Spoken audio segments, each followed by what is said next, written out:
Desde diciembre de 2006, México enfoca gran parte de sus esfuerzos militares en vencer a un enemigo interno, los cárteles narco. Se trata de una guerra asimétrica y compleja, que día a día entrega escenas de violencia que hielan la sangre. En este video queremos enfocarnos en uno de los frentes ilegales más peligrosos de los últimos años, la Tropa del Infierno, el grupo comando del Cártel del Noreste. Armas de alto nivel y entrenamiento militar son solo algunos de los elementos que transforman a esos sicarios en una amenaza de primer orden, tanto para policías como para soldados del ejército. Acompáñanos en esta brutal entrega de Militarmente para conocer la historia de estos enfrentamientos. La crisis desatada por el crimen organizado ha golpeado con dureza a quienes viven en Nuevo Laredo, Tamaulipas, una zona históricamente ligada al trasiego de estupefacientes y las guerras narco. A partir de mayo de 2020, las agresiones se intensificaron con enfrentamientos diarios entre el ejército y sicarios bien armados que buscaban plantar bandera. Los transeúntes pudieron registrar algunos de los momentos más angustiantes. Presta atención al brutal sonido del armamento narco.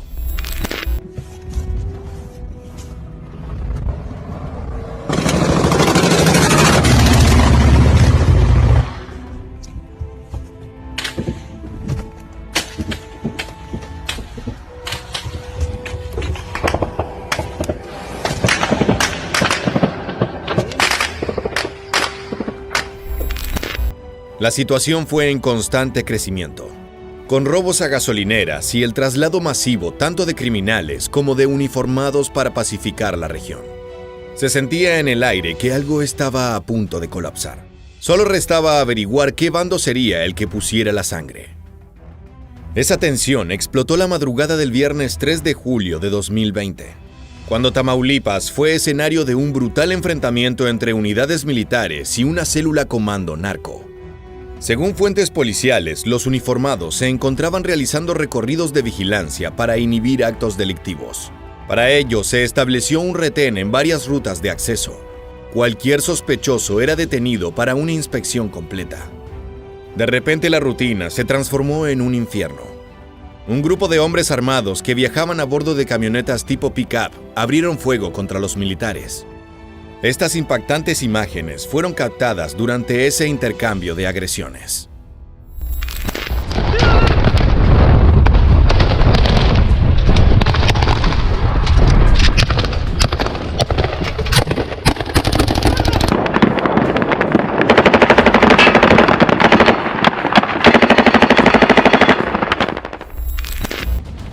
Resulta increíble ver este material en primera persona, plantado en las botas de los operadores militares. Los agresores estaban vestidos con ropa camuflada semejante a la que emplean las Fuerzas Armadas. La única diferencia es que en sus brazos portaban los parches identificatorios con las siglas CDN, es decir, Cártel del Noreste. No se trataba de simples gatilleros o de matones armados. Los uniformados se enfrentaron a uno de los grupos mejor entrenados y equipados del mundo criminal, la infame Tropa del Infierno. Los hechos se registraron a la altura de la colonia Fresnos de la ciudad fronteriza con Estados Unidos, donde fueron sorprendidos por los presuntos sicarios. La emboscada del Comando Infernal era para el convoy del 16º Regimiento de Caballería Motorizada. Sin embargo, su plan fue totalmente fallido. El resultado final fue contundente: 12 criminales muertos. La cifra redondea esta balacera como uno de los golpes más duros sufridos por las tropas infernales. El enfrentamiento duró pocos minutos, pero parecieron horas, sobre todo para los vecinos de Tamaulipas, que tuvieron que esconderse para no caer como víctimas circunstanciales del caos. Al cabo de unos días se difundieron fragmentos del momento en que militares persiguen el convoy de sicarios.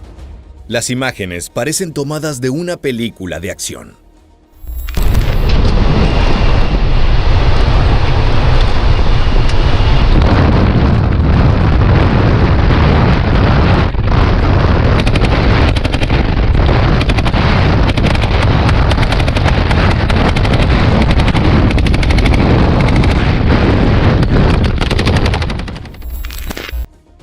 En las imágenes que acabas de ver, se observa cómo los soldados mexicanos cazan narcotraficantes en una avenida céntrica de Nuevo Laredo. Los uniformados abren fuego con una ametralladora M240, una pieza poderosísima, capaz de disparar casi 950 rondas por minuto. Afortunadamente, no se registraron bajas en el bando militar, solo resultaron dañados los vehículos oficiales. Ten en cuenta que los sicarios de la Tropa del Infierno contaban con rifles calibre .50 tipo M82, uno de los armamentos antimaterial predilectos y más poderosos del planeta. Un cartucho de esas bestias es capaz de penetrar el chasis de un automóvil blindado con facilidad. Pese a contar con un arsenal de semejante envergadura, no lograron vencer a los oficiales. Antes de continuar analizando el panorama que se vive en Tamaulipas, es necesario hacer un repaso por el Cártel del Noreste y su comando especial, el cual es empleado como fuerza de choque. Su historia es tan turbulenta como sanguinaria. Involucra a varios grupos ya extintos y a los sicarios más brutales de México. En 2006, el gobierno de Felipe Calderón tomó una decisión que cambió para siempre el panorama criminal de Latinoamérica. En diciembre de ese año, se llevó a cabo un operativo masivo para detener a elementos criminales establecidos en Michoacán, iniciando así la guerra contra el narcotráfico. En esa misión también se puso en servicio de la seguridad nacional a uniformados pertenecientes al Ejército y la Marina. Esto sentó un precedente importante respecto a las medidas que México estaba dispuesto a tomar para combatir la delincuencia. Entre los principales afectados por esa avanzada se encontraba el Cártel de los Zetas, una brutal organización sicarial cuyo origen se encuentra en el mundo militar. Ese frente comenzó como el brazo armado del Cártel del Golfo, pero pronto expandieron sus operaciones hasta ser una entidad independiente, famosa por sus métodos de tortura. Sin embargo, todo tiene un final. A continuación, verás uno de los tantos operativos que culminaron en la captura de líderes importantes de esta organización. Esta es la guerra contra el narco en su máximo esplendor.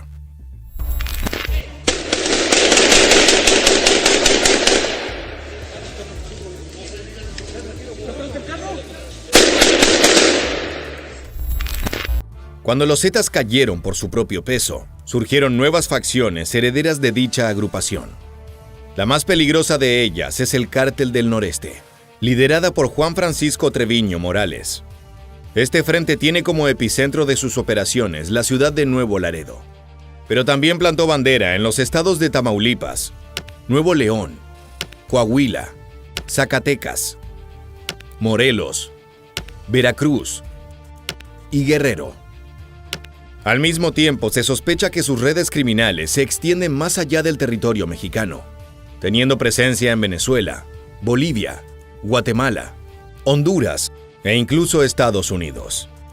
Además, la estructura de esta organización cambió completamente el esquema de los cárteles mexicanos, al eliminar el concepto de jefe de plaza y centrar su liderazgo en una única figura. A esto se le sumó la incorporación de diversos puestos como los halcones, punteros o células. Básicamente se trata de vigilantes encargados de espiar las actividades de la policía o de otros cárteles, ocupando el nivel más bajo de toda la organización. Por otro lado, el CDN innovó en la incorporación de los estacas, integrantes que operan en la ciudad día y noche en convoys de 2 camionetas o más. En pocas palabras, patrullan el territorio conquistado para prevenir infiltraciones de la competencia. Pero faltaba un paso más. Siguiendo las enseñanzas de los Zetas, Treviño Morales organizó un brazo armado, pensado como grupo comando, la Tropa del Infierno, el mismo grupo que llevó a cabo aquella emboscada fallida, la cual terminó con la muerte de una docena de sicarios. Esta unidad recibe los mejores armamentos, en particular fusiles de asalto, ametralladoras, subfusiles y pistolas norteamericanas, así como también chalecos antibalas y vehículos blindados. Tanta preparación tiene un objetivo claro. La tropa es una fuerza de choque y es la encargada de los ataques más peligrosos, muchos de ellos realizados contra fuerzas militares en la zona de Tamaulipas. Al mismo tiempo, estos comandos guerrean por las plazas con sicarios del Cártel del Golfo, Sinaloa y con otras escisiones de los Zetas, en particular el grupo Vieja Escuela. En estas imágenes se puede ver una tropa del noreste patrullando las calles a plena luz del día, cazando rivales y autoridades por igual.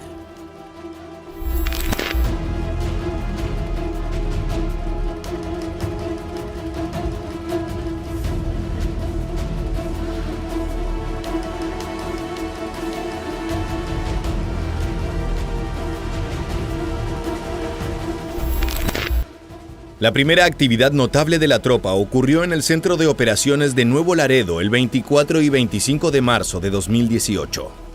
Ese ataque fue contra elementos de la Marina, quienes estaban ubicados en distintas bases de operaciones en la ciudad, con el fin de evitar el ingreso de sicarios y criminales. Lo que no se esperaban era ser objetivo de un ataque múltiple. El primero de ellos ocurrió en los cruces de la carretera a Monterrey, donde 6 elementos de Marina resultaron gravemente heridos y un capitán murió por un impacto de una bala Barrett calibre .50. En el bando criminal, las pérdidas ocurrieron durante un accidente, cuando un vehículo de transporte volcó matando a un sicario. El segundo ataque ocurrió cuando elementos de otra base de operaciones se dirigían a brindar apoyo a sus compañeros. Fueron atacados a solo 600 metros de un cuartel en la unidad deportiva de Nuevo Laredo. Esa proximidad les salvó la vida, ya que pudieron tomar refugio. El saldo final fue de 4 marinos lesionados, pero no se reportaron bajas de ningún bando. Se presume que el líder de la tropa del infierno en términos técnicos es únicamente el Huerco, quien estaría casado con una sobrina de la familia Treviño Morales. Él fue el encargado de traficar armamento a través de la frontera con Estados Unidos. Se sabe que gran parte de las armas de fuego utilizadas por los soldados infernales son compradas en Texas y Arizona. Esas transacciones son realizadas por socios del cártel, que luego trasladan el material bélico a través de los más de 3.000 kilómetros de frontera que dividen México y Estados Unidos. El grupo criminal acaparó los titulares de la prensa en 2019, cuando el 27 de agosto de ese año, un menor de 16 años de edad murió durante un enfrentamiento entre sicarios y la Policía Estatal de Tamaulipas. El niño era integrante de la Tropa del Infierno, y su alias era Juanito Pistolas. Ese trágico fallecimiento de un adolescente relacionado al narco puso de relieve los métodos de reclutamiento que emplean los cárteles. Frentes como la Tropa del Infierno apuntan a jóvenes marginalizados, con pocas oportunidades laborales. Ellos les ofrecen una vida de lujos y acceso a armas de fuego, una manera inmediata de ser respetado en las calles. El problema es que el único interés de los capos en esos niños soldados es utilizarlos como carne de cañón. Son tropas descartables y en muchos casos inimputables por su corta edad. El fallecimiento de Juanito Pistolas fue particularmente brutal. Su cuerpo fue desmembrado por una lluvia de balas. Se dice que incluso su cabeza se desprendió por el volumen del fuego. Pero la muerte del niño soldado no fue la primera llamada de atención. Unos pocos días antes, circuló en redes sociales un video donde se observa a una mujer rezando desesperadamente el Ave María, mientras se resguarda de una ráfaga de balas que sicarios dispararon contra policías tamaulipecos.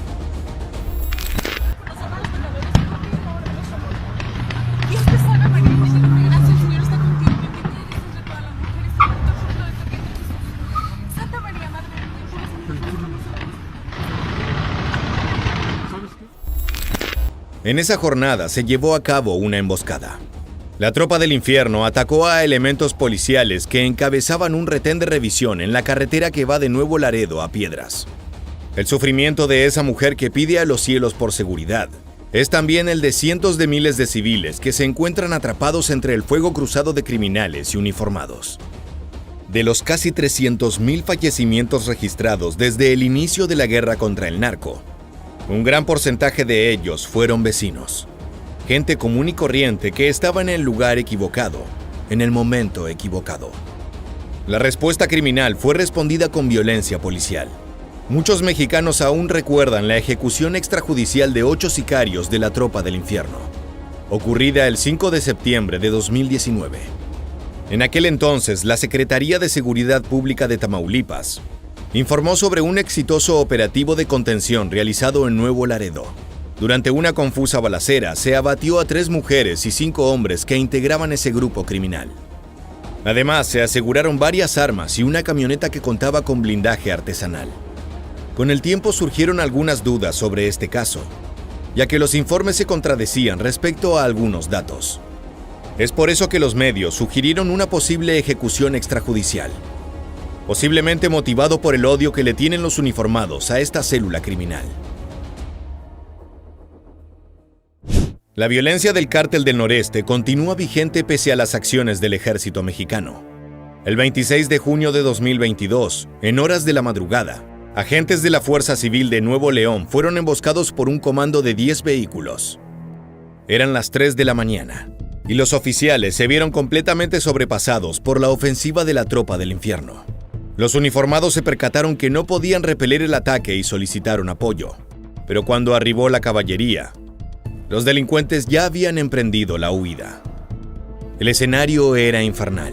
6 agentes asesinados y otros 3 secuestrados, los cuales fueron posteriormente ejecutados. Por este tipo de actos sangrientos es que las fuerzas de la ley tienen un odio encarnizado contra esta acción criminal. Desgraciadamente, esa no fue la última ofensiva de la Organización del Noreste. En los últimos días de septiembre de 2023, se encontraron 2 hieleras azules en el municipio de Santa Catarina, en el norteño estado de Nuevo León. Dentro de las conservadoras no había alimentos ni bebidas, sino algo mucho más tenebroso: restos humanos mutilados, presuntamente correspondientes a sicarios enemigos fusilados por el CDN. En el transcurso de ese mes, 12 cuerpos más fueron hallados sin vida en 6 municipios de la zona metropolitana de la ciudad de Monterrey. Junto a todos esos morbosos souvenirs se encontraron mensajes firmados con las siglas del Cártel del Noreste. Mientras tanto, los combates continúan aumentando la lista de caídos en ambos bandos.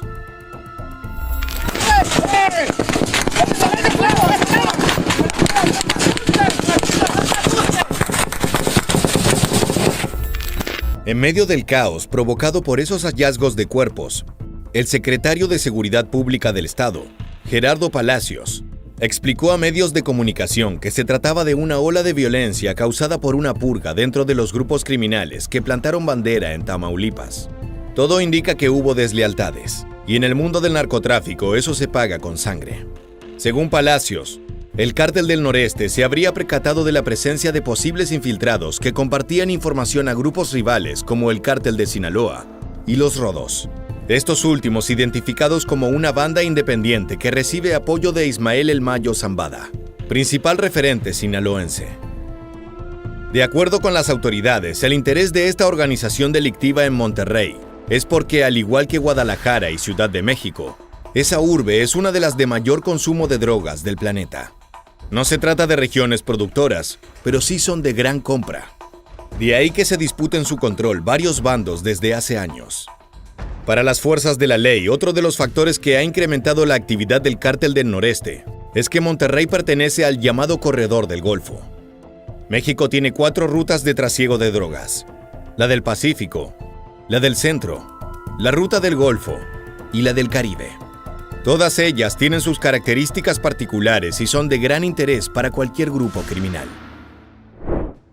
La guerra contra el narco es un fenómeno complejo y dramático que se cobra miles de vidas cada año.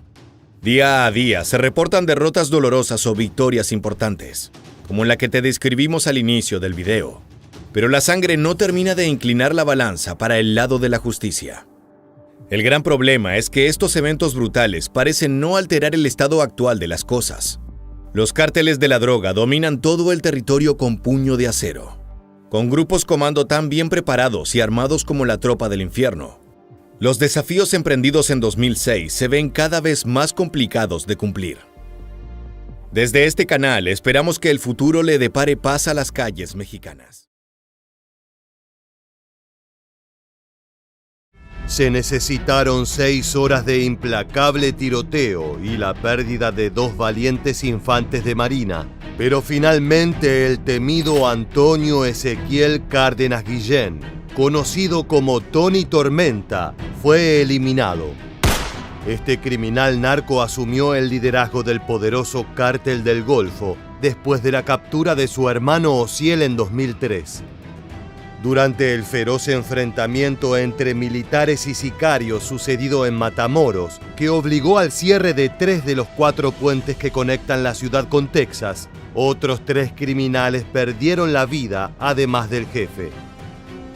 En el video de hoy vamos a estudiar en detalle el operativo, sus protagonistas y sus consecuencias.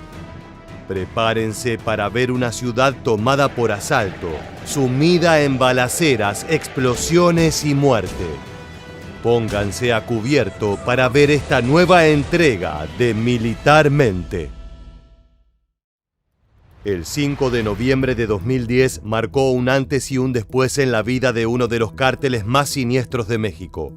Antonio Ezequiel Cárdenas Guillén encontró su final en la ciudad fronteriza de Matamoros, en el estado de Tamaulipas.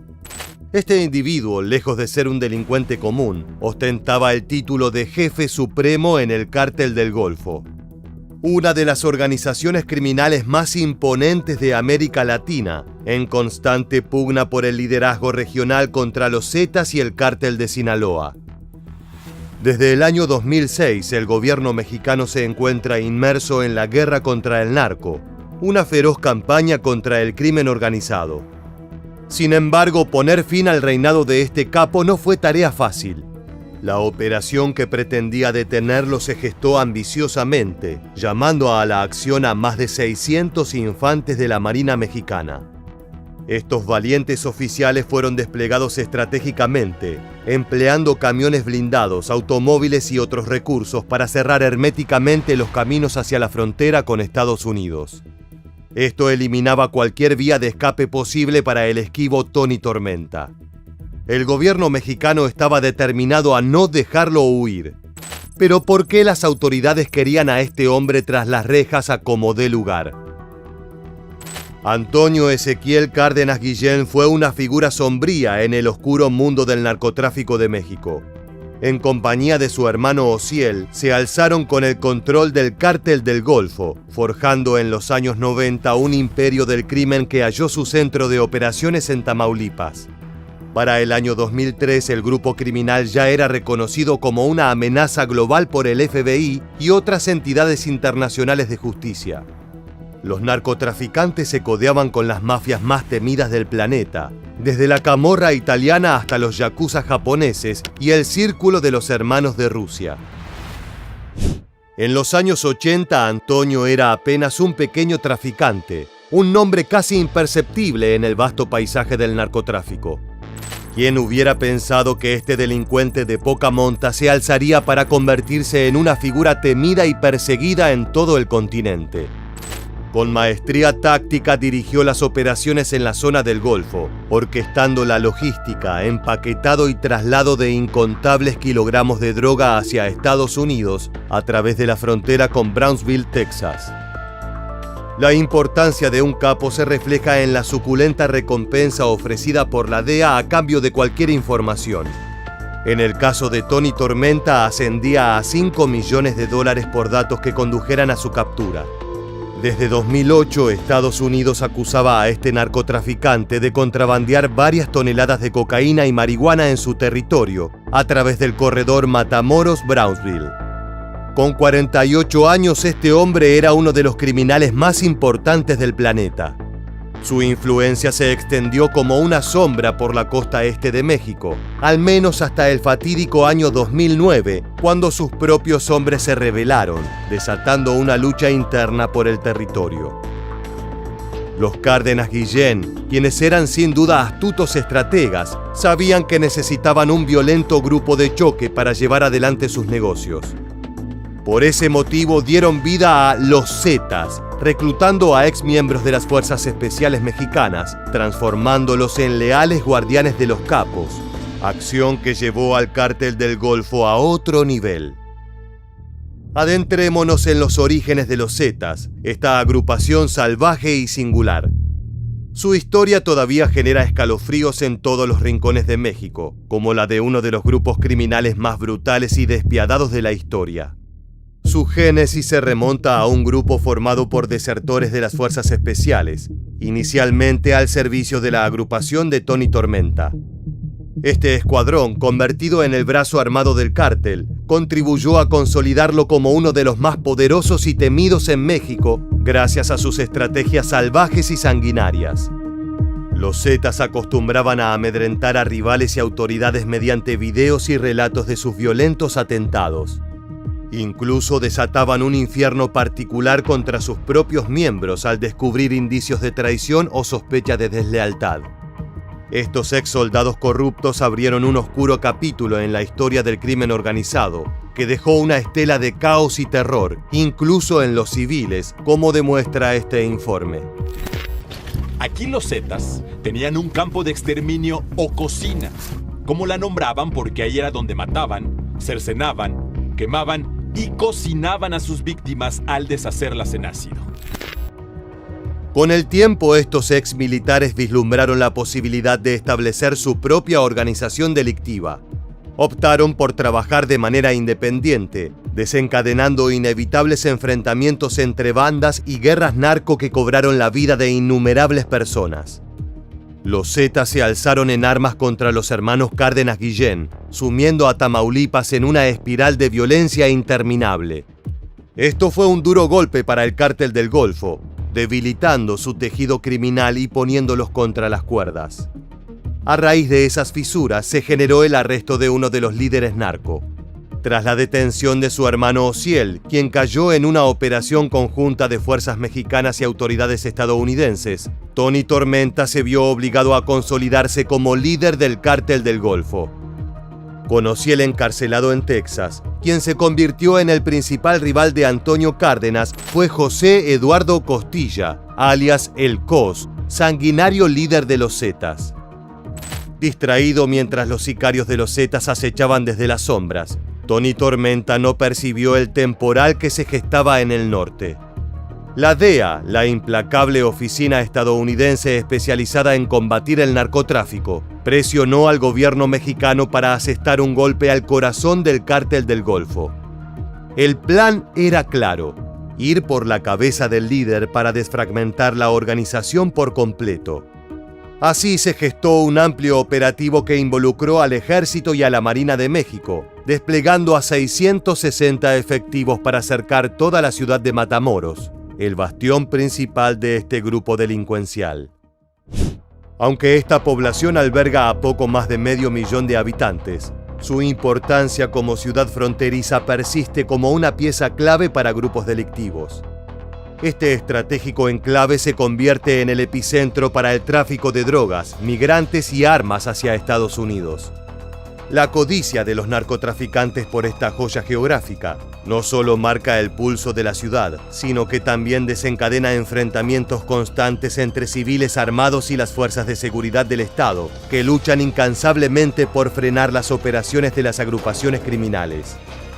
Matamoros también fue el escenario de uno de los operativos más impresionantes en la historia de México. El 5 de noviembre de 2010, Matamoros despertó envuelta en un silencio que auguraba tragedia, como si el mundo hubiera decidido detenerse ese día. Las escuelas cerraron sus puertas, el transporte público redujo su servicio al mínimo y las dependencias gubernamentales permanecieron herméticamente clausuradas. La ciudad casi fantasmagórica se vio envuelta en un halo de muerte que se mecía con el viento, sin posibilidad alguna de escape. Los 3 puentes que conectan México con Estados Unidos se convirtieron en murallas bloqueadas por imponentes camiones militares y vehículos de gran porte. Temprano en la jornada, las calles resonaron con disparos y explosiones que fueron capturadas en videos que hielan la sangre. ¿Me escuchaste? En Matamoros, cientos de infantes de marina ingresaron con determinación, armados hasta los dientes con rifles, escopetas e incluso lanzagranadas y lanzacohetes. Sin embargo, del otro lado no aguardaban unos rateros comunes. Como te contamos anteriormente, Tony Tormenta lideraba lo que en ese momento era el cártel más temible y mejor armado de la región, con hombres que estaban preparados para enfrentar cualquier amenaza. Dado que su brazo armado se había convertido en su principal enemigo, El Cártel del Golfo se vio en la obligación de armar otra escuadra violenta y sanguinaria. La guardia personal de Antonio Cárdenas Guillén, apodados los Escorpiones, eran sicarios altamente entrenados y no conocían el miedo. Se enfrentaban de forma salvaje tanto a las fuerzas del orden como a sus rivales en el oscuro mundo del narcotráfico. En el siguiente video puedes ver cómo se creen con la potestad de detener a quienes se meten en sus territorios. ¿Cómo te llamas? Jaime Narciso Ramírez González, ¿Edad? 30 años, ¿Originario? H. Matamoros, Tamaulipas, ¿Domicilio? Colonia Pinos y Canal número 79, ¿Dónde radicas? Colonia San Francisco, ¿Por qué motivo te detuvieron? 20 de Cristal. Habiendo visto quiénes eran los Escorpiones, volvamos al despliegue del plan. En medio de la tensión del operativo, en el punto en el que cualquier chispa podría desatar un incendio, se desencadenó una contienda monumental, donde las fuerzas del orden se enfrentaron al corazón oscuro del crimen organizado. Las batallas estallaron en todos los rincones de la ciudad y los narcotraficantes, ingeniosos en la adversidad, decidieron secuestrar vehículos civiles para obstruir la llegada de refuerzos militares. Todos los caminos se cerraron, tejiendo una red de caos donde fuerzas del orden y delincuentes competían en un juego mortal. A las 10 de la mañana, la primera embestida entre criminales y fuerzas federales resonó en un cruce de calles frente a la vieja sede de la Procuraduría General de la República. El intercambio de balas, cruel e indiscriminado, cobró la vida del valiente reportero Carlos Alberto Guajardo Romero, quien buscando la verdad quedó envuelto en medio de la brutal escena.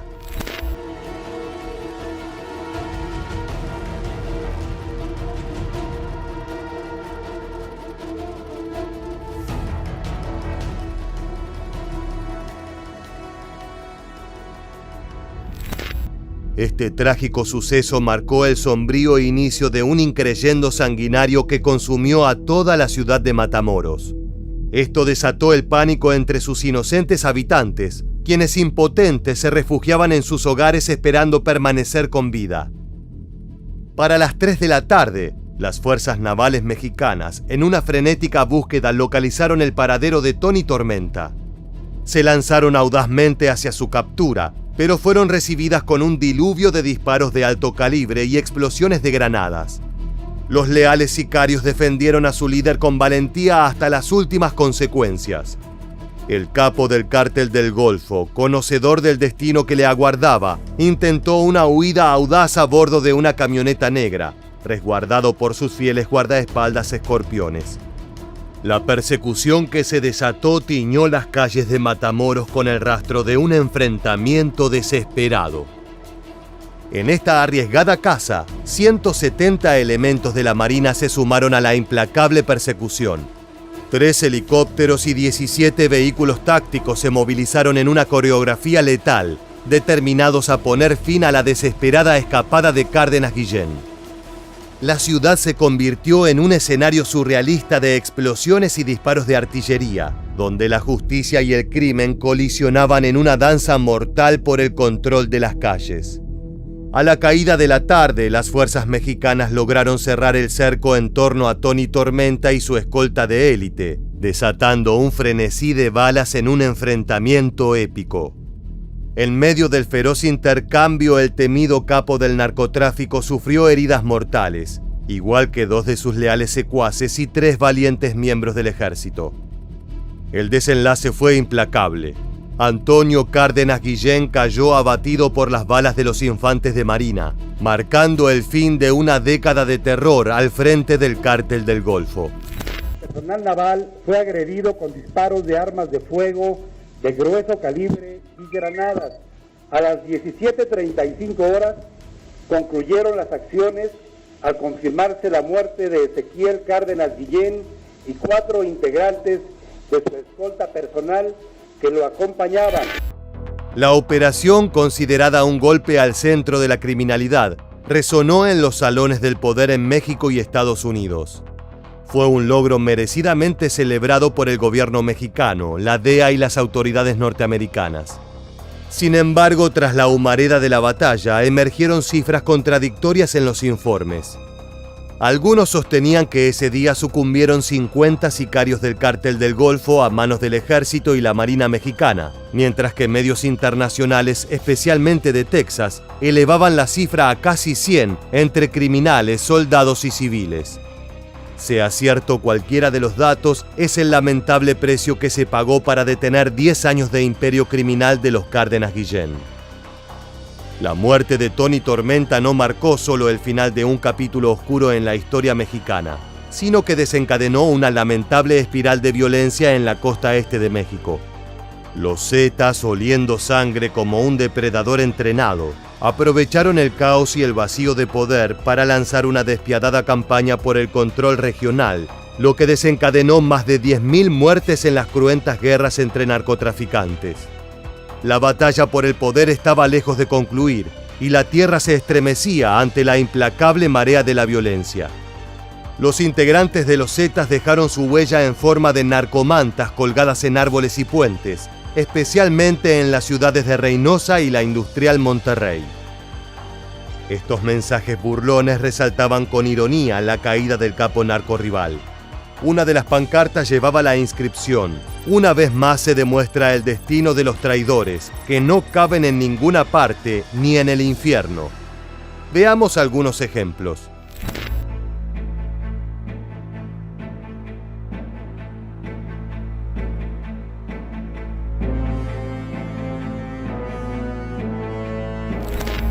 Entre cientos de acciones extorsivas, los Zetas efectuaron bloqueos en las rutas de Tamaulipas.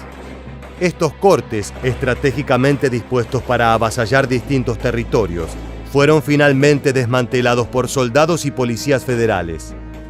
Así evitaron nuevos enfrentamientos. Sin embargo, el temor se desató sobre los habitantes locales, ya que la sombra de la venganza de los seguidores de Tony Tormenta y la potencial capitalización de la situación por parte de los Zetas desencadenaron un recrudecimiento de la violencia.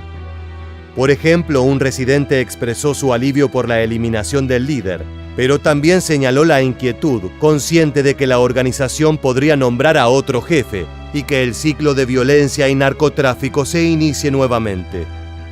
Lamentablemente, el ciudadano estaba en lo correcto.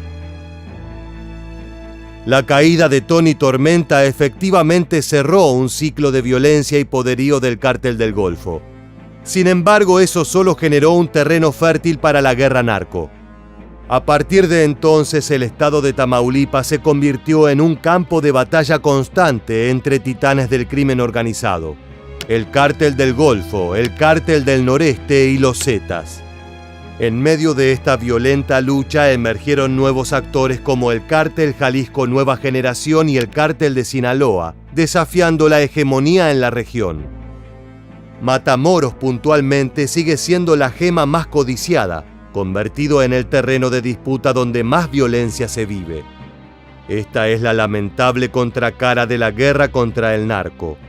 Se avanza un paso descabezando una impresionante agrupación delictiva y se retrocede otro cuando se inicia una nueva guerra criminal por el territorio.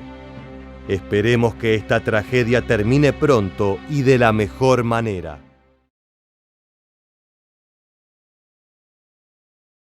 En la entrega del día de hoy de Militarmente, vamos a compartirles la tercera parte de las mejores operaciones contra capos narcos mexicanos de alto riesgo, en las que las fuerzas de seguridad enfrentaron a la muerte en el afán de detener a los delincuentes más peligrosos.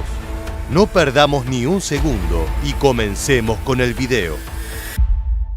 Muerte de Arturo Beltrán Leiva. La zona está totalmente asegurada. Los edificios son cateados por los marinos. Los vecinos de los departamentos son concentrados en uno de los gimnasios 12. La revisión continúa en todos los departamentos y llegan más elementos de la Marina.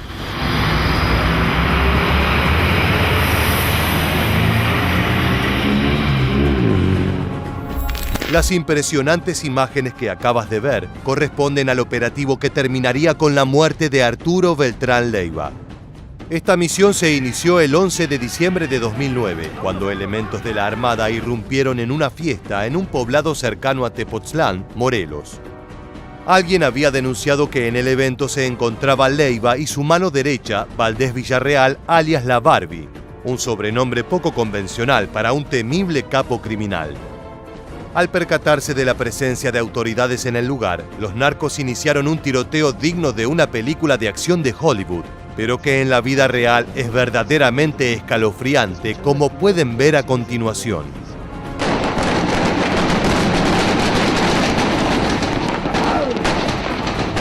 A pesar de los intentos de los efectivos de detenerlos, ambos criminales lograron escapar luego de una fuerte balacera, en la que murieron 3 gatilleros, cómplices de los narcotraficantes, mientras que otros 11 fueron detenidos junto a 24 prostitutas y a todo el grupo musical Los Cadetes de Linares.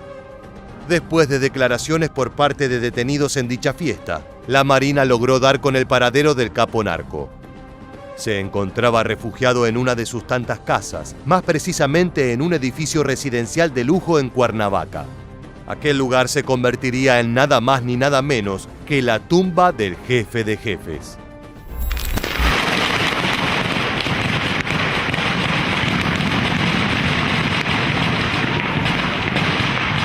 En estas imágenes capturadas el 16 de diciembre de 2009, se ve cómo las autoridades están llevando adelante un milimétrico plan de captura. Alrededor de 200 soldados se movilizaron por tierra y aire para rodear el edificio donde fue localizado el capo y desalojar las residencias contiguas. Pese a ser superados ampliamente en número por los marinos, los sicarios del Barbas estaban completamente dispuestos a defender a su patrón, incluso con su propia sangre. Eso queda claro en estas imágenes capturadas por la cámara testigo.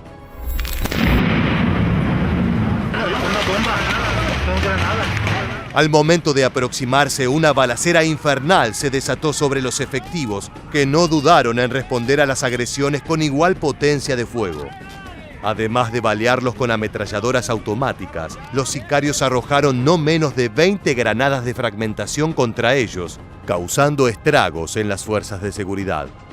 Una vez que los efectivos lograron irrumpir en el lujoso edificio, empezaron a buscar a su objetivo, hasta que lo encontraron queriendo escapar cobardemente rodeado de sus fieles seguidores. Los oficiales dieron la voz de alto y dispararon hacia Arturo Beltrán Leiva, que estaba acompañado de 8 sicarios que respondieron a la ráfaga de disparos de las autoridades mexicanas. Finalmente el capo abrió las puertas de su departamento para dirigirse al ascensor y lograr escapar, pero fue entonces cuando unos disparos certeros lograron quitarle la vida en su propia guarida. Marcos Arturo Beltrán Leiva y 4 miembros del cártel que oficiaban como guardaespaldas fueron abatidos, mientras que uno más se suicidó arrojándose desde una ventana al verse rodeado por las fuerzas militares, tal como explica un oficial en este material capturado esa misma noche.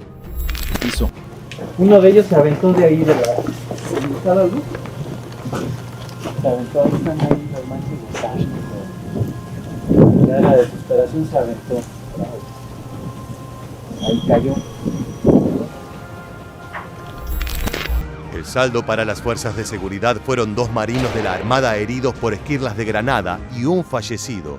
Durante el enfrentamiento también murió por desgracia una civil, que era una vecina sin relación con la organización. No es menor que 11 supuestos narcotraficantes que se encontraban en el departamento fueron detenidos. Hay versiones que dicen que los enfrentamientos duraron 90 minutos y otras que se extendió hasta 5 horas.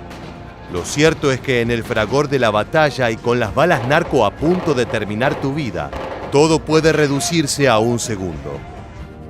Con la casa hecha un caos, como pudimos apreciar en las imágenes, estaba claro que Leiva no tenía intenciones de entregarse. En una declaración posterior, Edgar Villarreal, La Barbie, confesó que en su última llamada y mientras los marinos disparaban contra su equipo, Beltrán le pidió que le enviara sicarios de refuerzo y cuando La Barbie le recomendó que se entregara, Leiva le dejó en claro que prefería morirse antes que dejarse vencer por la policía. Las fotografías de la balacera que salieron a la luz revelaron que el suntuoso departamento de Arturo Beltrán Leiva quedó como un auténtico campo de batalla. Manchas de sangre, casquillos de grueso calibre regados en el piso y las paredes completamente agujereadas.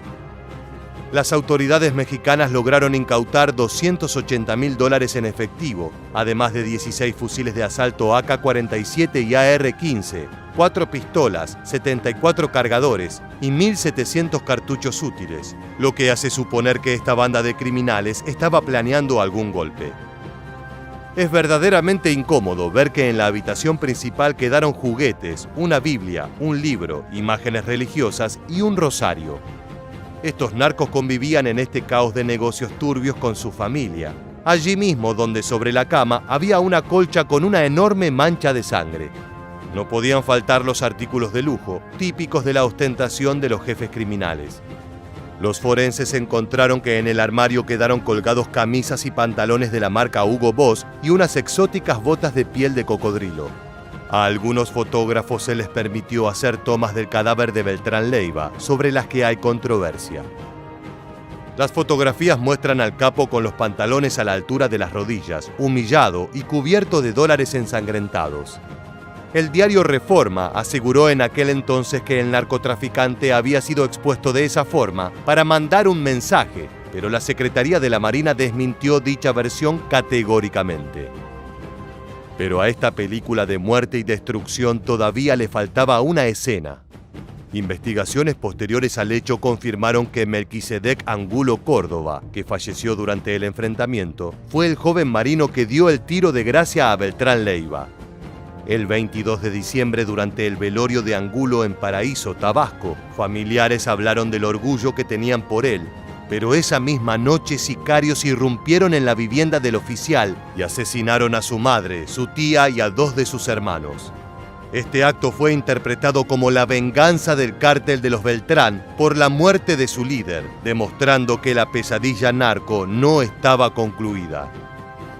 Pero si hablamos de consecuencias, no podemos obviar lo ocurrido cuando uno de los criminales narcos más importantes del CDMX fue abatido en la cuidadosa y altamente planificada misión que veremos a continuación.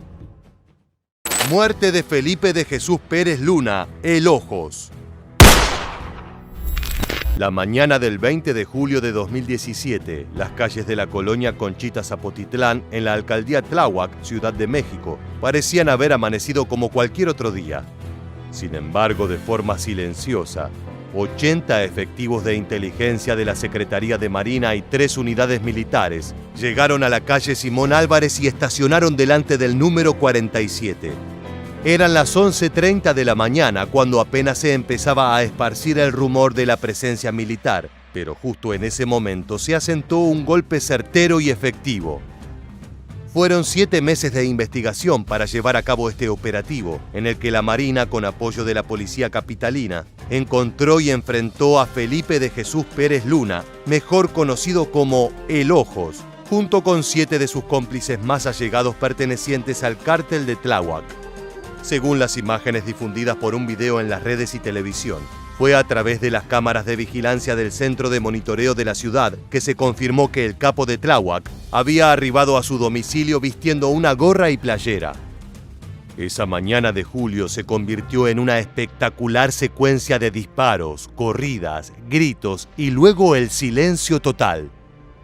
Con unidades artilladas y elementos armados con armas de alto poder, las fuerzas federales llevaron adelante el operativo que duró apenas 5 minutos, en los que se dispararon una cantidad de municiones increíble. Así como llegaron, los efectivos militares encargados de la misión se retiraron a toda velocidad, intentando evitar un desmadre en el vecindario. El saldo de la operación fue positivo según las autoridades, ya que 8 integrantes del cártel de Tláhuac fueron asesinados, entre ellos el líder máximo de la organización, El Ojos. En la locación, los forenses contabilizaron 110 casquillos disparados por las autoridades y los criminales. El cuerpo de Pérez Luna tenía heridas de 12 disparos de arma de fuego letales que acabaron con su vida. El cadáver de quien fuera uno de los narcotraficantes más poderosos en la capital del país quedó adentro de una camioneta Caravan verde junto con el cuerpo de otro joven también alcanzado por las balas de las autoridades. Aparentemente habían intentado escapar en la camioneta, pero no lo lograron. La pared y el portón de la casa tenían impactos de bala por todas partes, como si se tratara de un cuadro de Jackson Pollock pintado con ametralladoras automáticas. Al interior de la vivienda había cuerpos tirados en medio de charcos de sangre, fusiles AR-15, papeles de oficina, cajones de ropero desordenados y rastros de todo tipo de drogas. Uno de los abatidos vestía camisa blanca, pantalón de mezclilla, botas vaqueras y empuñaba un peligroso rifle de asalto AK-47. Las pocas imágenes que pudieron recolectarse del lugar muestran una casa destrozada por el combate de armas de fuego entre los narcos y las autoridades. Al fondo había 3 cuerpos que no llegaron a apreciarse en las imágenes. 2 estaban debajo de una mesa, lo que parece indicar que buscaban esconderse. Al lado de una barra estaba un joven vestido de negro. En otra esquina yacía uno de los sicarios de El Ojos junto al AR-15 con el que había intentado defenderse. Solo 4 cuerpos de los que se hallaron en la balacera no fueron reclamados en las instalaciones del Servicio Médico Forense de forma inmediata.